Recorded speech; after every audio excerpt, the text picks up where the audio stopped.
What is up, guys? Zan from Playbook.gg, and in this video we're going to go over a question from our YouTube comment section from Bonel Bastion, who wants to know if we could do a video on run defense. Before we dive into this video, make sure to subscribe to the channel and hit that notification bell so that you don't miss any of the great tutorials that we've got headed your way here on the Playbook.gg YouTube channel. So welcome back. Now in this video we're going to go over run defense in Madden, not only from an X's and O's standpoint, but we're first going to kick it off by explaining how the ratings work for run defense and which ratings you need to be looking at. So we're going to go to our depth chart here as we're in practice mode, and we're going to go ahead and compare defensive and offensive stats. Now the first stat that we want to be aware of is the most important one, and that's going to be the block shed rating. Block shed rating is going to go up against ratings of the offensive linemen that are known as run block power and run block finesse. So as you can see here, just for the purpose of this video, we're going to focus on these two players, Sheldon Richardson and Linval Joseph. Sheldon Richardson has 80 block shed, Linval has 88. Now we're going to go to the offensive lineman here, and we're going to start to look at some ratings here that you will notice. Now in previous Maddens, there used to be less ratings. You used to just have a simple static pass blocking rating and a simple static run blocking rating. Now those ratings are more so just face value averages of many sub ratings of pass blocking and run blocking. So since we're focusing on run blocking here, you can see that Pat Elfline has 77 run block. That really does not do anything at face value other than tell you what his kind of average run block rating is. When you actually go and start to look at his different sub ratings of run blocking, you'll see that they are divided into run block power, run block finesse, lead blocking, and impact blocking. So you can see right here, it gives him an overall average of about 77. So you can see that that's based off of how they weight these four ratings. That's how they come out with the algorithm of 77 for his overall rating. Now remember, Sheldon Richardson has 80 block shed, Linval Joseph has 88 block shed. Now what this means is that those ratings, the block shed rating, will play against these two ratings primarily, depending on what type of offensive play call is called. So in the instance of run block power, your offensive lineman will use their run block power rating based off of the run call. So if you call a dive, a fullback dive, a power O, a slam, halfback dive, power G, counter, basically man-on-man blocking schemes, it will use the offensive lineman's run block power rating. When you start to use some of the more finesse runs, whether it be read option, zone calls, inside zone, outside zone, stretch, those types of runs that are more finesse will use the RBF, also known as the run block finesse rating. So depending on what type of call they're putting on the field, that will dictate the run blocking rating versus the block shed. So all you need to know is that block shed is going against one of these two ratings. The higher the block shed, the better, because you want to be well equipped to block shed against both a power scheme and a finesse scheme. So the other two blocking ratings are less important in terms of how we're breaking this video down, but that doesn't mean they don't have importance. Lead block rating is more importantly going to be for pulling guards, so power O, power G, toss calls, fullbacks that are lead blocking in I formation, and then also impact blocking is going to be open field blocks. So things like, interception returns. That's why you see a lot of times that defensive players typically have good impact blocking ratings, because in the event of an interception return or a fumble recovery return, the defensive players will be playing their impact block rating in the open field once the ball switches hands. So that's why you see guys like Anthony Barr have 88 impact block. Now, in impact blocking situations, it's going to play the offensive players' impact blocking versus the defensive players' impact blocking. So that's why it's also good, because on, say, a halfback wham call, whoever's getting blocked, that's going to use impact block rating. It's going to be their IBL versus the IBL of the offensive player, or the team that possesses the ball. So in those situations, IBL goes against IBL. So we'll go ahead and leave that out of the video for right now. Again, we're focusing on run block power versus block shed and run block finesse versus block shed. So going back, block shed is essentially going to say, this is the player's block shed rating regardless of what type of run call has been called. So Anthony Barr is really only going to be able to block shed players that have 76 run block power or 76 run block finesse. Once you have higher run block power and higher run block finesse, he's going to be liability against those players one-on-one, typically speaking. So that's block shed. Now, the other rating that definitely matters is going to be your weight. Now, if you go back a few years, I was one of the guys that originally figured out the Fat 5 theory. If you remember, that was a way that I taught the community how to essentially get value out of minimum cap players and salary cap on a competitive level. And I basically found out that a few years ago, before they changed the run block algorithms, that if you had a really fat guy, you would get 1/3 of your algorithm based off of weight. It's no longer that exact weight towards the algorithm, but weight still does matter a little bit. And weight is going to go against the weight of the player being blocked. So the defensive player's weight versus the blocker's weight. And then also the strength rating. So you want to have high strength. Strength matters initially when the call happens, when that first interaction of the block occurs, because that's going to determine, based off of the difference, who's stronger, whether or not the defender gets pushed back before the block shed phase kicks in on the play. The higher the block shed rating, the quicker they kick in and block shed. So in theory, if you had a really good, technically sound but light player that maybe weighed 285 pounds as an interior D tackle, but had a high block shed rating, they might get pushed off the ball initially, but would still shed quickly to be able to recover from being pushed off the ball because they're technically sound. So strength matters in terms of whether or not you're getting pushed off the ball a yard or two initially when the play call happens. So if you wanted my opinion in terms of what ratings matter, I would definitely say block shed is the most important rating by a wide margin. And then you're going to have the weight and then the strength ratings. I would say strength is more important than weight at this point of the year. So high block shed, high weight, then strength. Or I'm sorry, high block shed, high strength, and then weight. I used to be high block shed and high weight because those were really easy to put on your field. You didn't have to pay cap number for weight a couple years ago. It's not as big of a factor in the algorithm from what I can tell this year.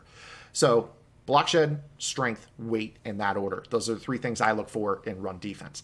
Now let's go ahead and get into the actual X's and O's and start to explain how run defense works. We're going to take a look at three primary coverage shells, starting with the cover 3, then looking at cover 2 and cover 4. So cover 3 is typically going to be a run fit that is going to be a 8 in the box type of run defense. So 8 in the box is going to be really good against your I-form sets with a fullback on the field and a tight end, 3 tight end run blocking sets with no fullback. It basically would work against those as well. So we'll go ahead and show you what I mean by that. Now, when you're looking at the field, you want to take a look at your run fits. You could do this by holding the right trigger, that's R2 on the PlayStation. And then what you want to do to look at your right-sided run fit is press the face button on the controller that corresponds to the direction you want to look at. If you want to look to the right, you're pressing right trigger plus the B button on Xbox, and I'll show you where the run responsibilities are. If you want to look to the left, it's right trigger plus X on the Xbox. That would be square on PlayStation. And it kind of shows you the different run fits. Now, if you've never seen run fits before, we'll go ahead and explain how these work. When you look at a run fit, for example, here to the right, you'll notice that 2 players on the field have icons over their heads. You have one that represents a force defender, which is the F icon, and one that represents a cutback defender, which is the C icon.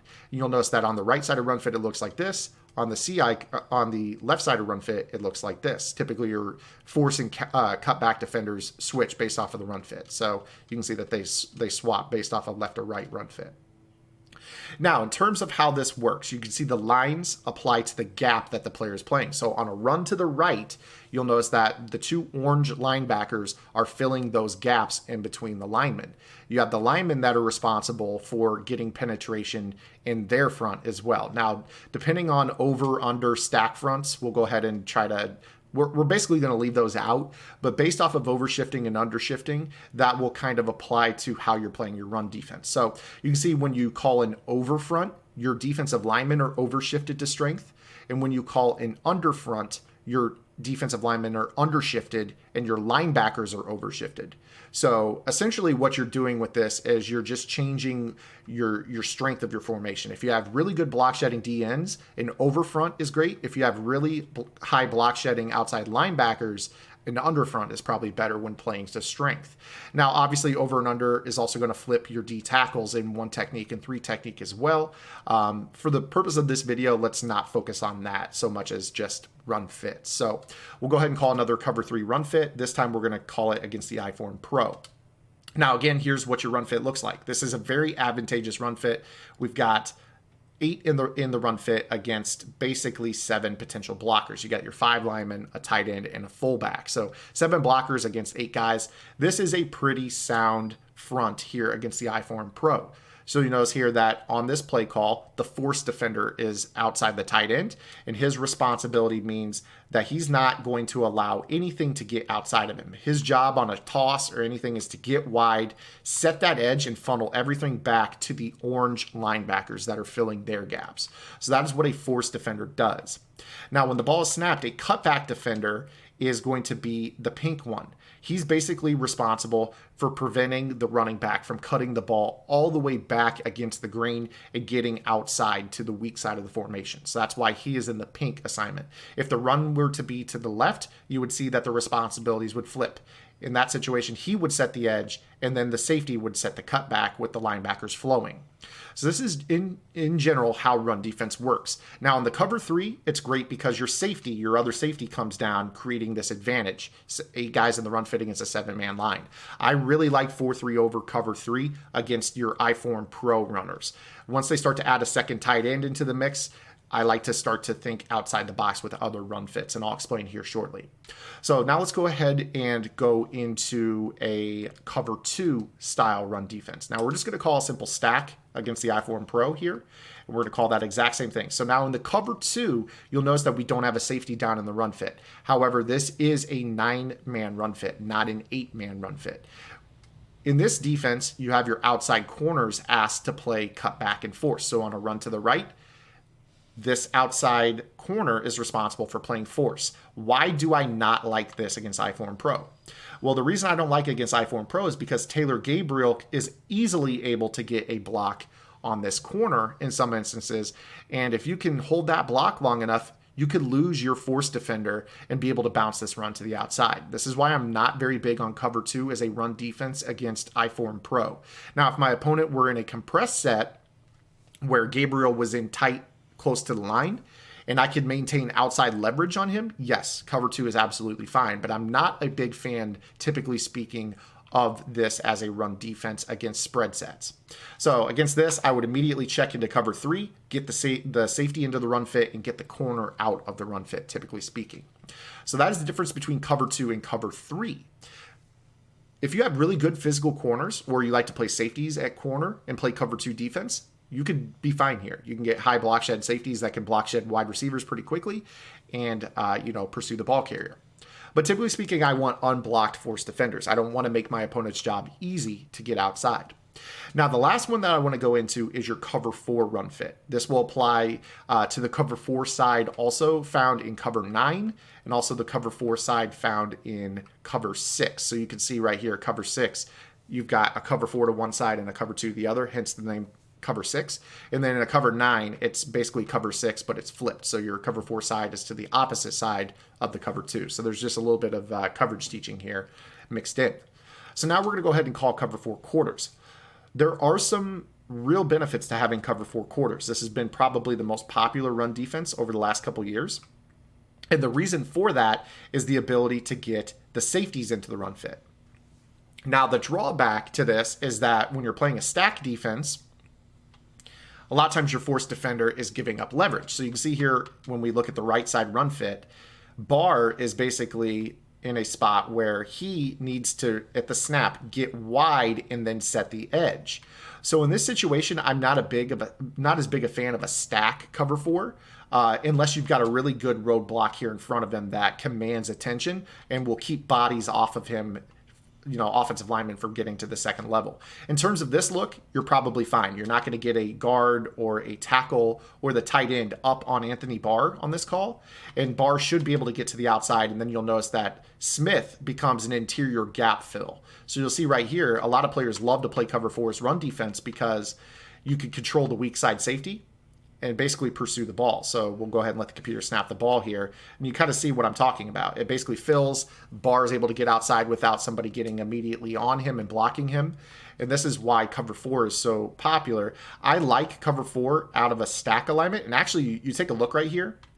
the tight end, believe it or not, gets on him. I'm not a big fan of that. It's because of the 26 duo call, which is the actual run scheme that we called right here. A 26 duo is not a bad call against this look because you're going to leave the D end unblocked for a fullback to kick him out. But if we were to call a traditional power O against this cover 4, which I'll do here in just a second, you'll notice that it blocks differently, and the cover 4 is actually really nice here in this situation. So we'll go ahead and show you again here. If I were to call a power O, so 26 duo is going to be different than a power O call. Now with this power O call, I want you to see, watch how bar plays here in this situation. You'll notice a lot of times in cover 4, players will walk their safeties down a little bit extra to get them closer to the line, so that way when the ball's snapped, they can engage with the lineman pretty quickly.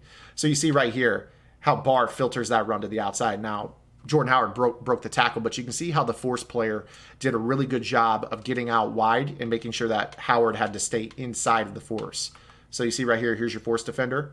He gets out wide, sets his edge, and basically causes Howard to have to funnel back inside to where all these players, 22, 54, and 34, are sitting here waiting in the interior gap. So cover 4 is really nice if you can force the run back to the inside because you have all these interior players that are willing to play. Now, where cover 4 is weaker is if you lose your force. If you lose your force defender or you don't get out wide quick enough, you're in trouble because your outside corners are not in the run fit. So for the sake of this video, I'm going to intentionally not play my force here. I'm going to let the computer snap the ball. You may still get penetration from your interior players, but it's an easier lane to the outside. And you see exactly what I'm talking about. If you don't get your force defender out there, you're in trouble. So this is why it's important to learn all the different run fits, because if you're really struggling with the outside run game, cover 3 with the safety rotated down is going to be better than cover 4 because your force defender has better leverage. Even though the cover 4 has more players in the run fit. You see right here, cover 3 has 8 guys in the run fit. Cover 4 has 9 guys in the run fit, but if you don't get that force defender out there, he's essentially useless. So in this situation, you might be better doing something like this, where you shift your linebackers over, essentially creating kind of a linebacker overshift. And then in this situation, now you've got leverage, and you should be in a good spot. So you take a look here. How this looks. If they were to run that same call here, I would guess that your force defender, yeah, you see how your force defender gets out wide, does a much better job in that regard. So it just kind of depends on what your personnel are. I mean, if you don't have a good outside linebacker, you don't want to ask him to play force. If you have a physical, strong safety, you're more than likely going to be better off asking him to play force. So this was a very top-down view of how run defense works. Obviously, the run fits are very, very important. The block shed rating is very important. And also keep an eye on strength and weight of the players. Play to your team's strength. If you don't have an amazing block shed outside linebacker, you don't want to be sitting in a defense like this where you're asking him to play the force, eat blocks, and keep runs contained. If he's a very good, very physical outside linebacker, you'll be perfectly fine with that. If he's really thin and he's somebody that's more of a coverage guy, you're going to be better off playing your defense out of cover 3. But again, leverage is very important. You don't want to play cover 3 and then have your force defender basically right here. I mean, that would not help. If I were to, like, say you set up your defense like this, where you're thinking, okay, I'm fine. I'm just going to set it up like this. I've got somebody outside. He should be able to funnel that back inside. This isn't going to help because your force defender is still this guy. When the ball's snapped, the players are going to play the gaps that they're supposed to. So Barr's going to slide inside and most likely take himself out of the play. And then this player is not really going to be doing as much. So while this looks okay against the power O, it's probably really not. Although actually that did turn out pretty well. Generally speaking, this is how run fits work. Hopefully this video was informative for you guys. If it was, make sure you guys give it a like, subscribe to the channel as we upload videos every single day. And of course, guys, if you like this video, we go into much more detail on the website. Make sure you guys check out www.playbook.gg, and I'll see you guys tomorrow. Until then, this is Zan. Get in the lab and good luck. If you like this video, check out one of the videos on your screen right now. And for more in-depth analysis, visit www.playbook.gg for detailed game plans written by pro Madden players. Master the game with playbook.gg.